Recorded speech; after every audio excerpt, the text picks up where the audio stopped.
खैरागढ़ विश्वविद्यालय से जुड़ी ये बड़ी खबर है। ममता मोक्षदा चंद्राकर को कुलपति पद से हटा दिया गया है। तो विश्वविद्यालय अधिनियम 1956 के तहत हटाया गया है। विश्वविद्यालय अधिनियम 1956 की धारा 17A के तहत ये कार्रवाई की गई।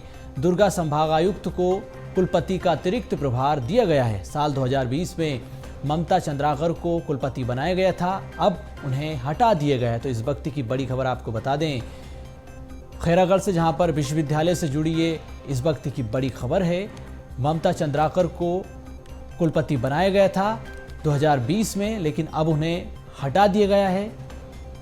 तो इस वक्त की बड़ी खबर आपको बता दें, ममता मोक्षदा चंद्राकर को कुलपति पद से हटाया गया है। विश्वविद्यालय अधिनियम 1956 की धारा 17A के तहत ये कार्रवाई हुई है। दुर्ग संभागायुक्त को अब कुलपति का अतिरिक्त प्रभार दिया गया है।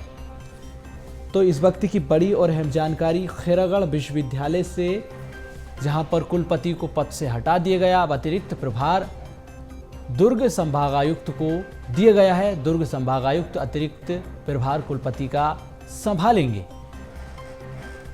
तो इस वक्त की बड़ी खबर आपको बता रहे हैं, ममता मोक्षदा चंद्राकर को खैरागढ़ विश्वविद्यालय के कुलपति पद से हटाया गया है। अब उनकी जगह पर दुर्ग संभागायुक्त अतिरिक्त प्रभार खैरागढ़ विश्वविद्यालय का संभालेंगे। तो बड़ी और अहम जानकारी, ममता मोक्षदा चंद्राकर को कुलपति पद से हटा दिया गया है। अब उनकी जगह पर दुर्ग संभागायुक्त कुलपति का अतिरिक्त प्रभार संभालेंगे। विश्वविद्यालय अधिनियम की धारा के तहत ये कार्रवाई की गई है। दुर्ग संभागायुक्त को इसकी जिम्मेदारी दी गई कि आप कुलपति का अतिरिक्त प्रभार संभालिए। तो छत्तीसगढ़ से resident editor doctor Avdhesh Mishra ji हमारे साथ जुड़ चुके हैं। अवधेश जी, खैरागढ़ विश्वविद्यालय से जुड़ी ये अहम खबर है, ममता मोक्षदा को चंद्राकर को उन्हें कुलपति पद से हटा दिया गया। अब उनकी जगह पर दुर्ग संभागायुक्त को अतिरिक्त प्रभार संभालने की जिम्मेदारी दी गई। बिल्कुल बिल्कुल, आपने सही कहा कि देखिए, जिस तरह से ये बड़ा निर्णय लिया गया कि खैरागढ़ विश्वविद्यालय जो विश्व भर में प्रसिद्ध है अपने संगीत विश्वविद्यालय के तौर पे, यहाँ पे जो कुलपति के पद पे ममता मोक्षदा चंद्राकर जो 2020 में जिनकी नियुक्ति की गई थी, कांग्रेस की सरकार ने जिनकी नियुक्ति की थी, उस नियुक्ति को अब जो है उन्हें अपने पद से हटा दिया गया है, कुलपति पद से हटा दिया गया है। नियम कानून के तहत जो है ये पूरी कार्रवाई राजभवन की तरफ से कुलाधिपति जो राज्यपाल कहलाते हैं उनके द्वारा ये कार्रवाई की गई है कि विश्वविद्यालय अधिनियम 1956 की जो धारा 17A के तहत जो ये निर्णय लिया गया, उन्हें पद से हटा दिया गया। लेकिन कुलपति का एक ऐसा पद होता है सोनू जी जिसे खाली नहीं रखा जाता, इसलिए जो है कुलपति के पद से हटाते ही मोक्षदा चंद्राकर को जैसे ही पद से हटाया गया, उसके तत्काल बाद जो है जो दुर्ग के संभाग आयुक्त है उन्हें जो है अतिरिक्त प्रभार दिया गया।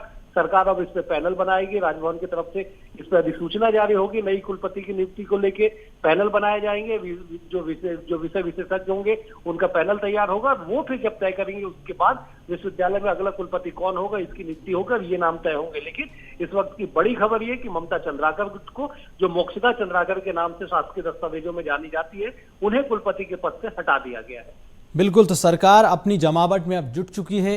कांग्रेस शासन में इनकी नियुक्ति हुई थी, और जिस तरह से हम देख रहे हैं कि सरकार की जो चुनावी जमावटें होती है, उसके इतर अब शिक्षा के क्षेत्र में, हर क्षेत्र में जो भी नियुक्तियां कांग्रेस के शासन में हुई हैं, उसको लेकर अब सरकार काफी गंभीर नजर आ रही है।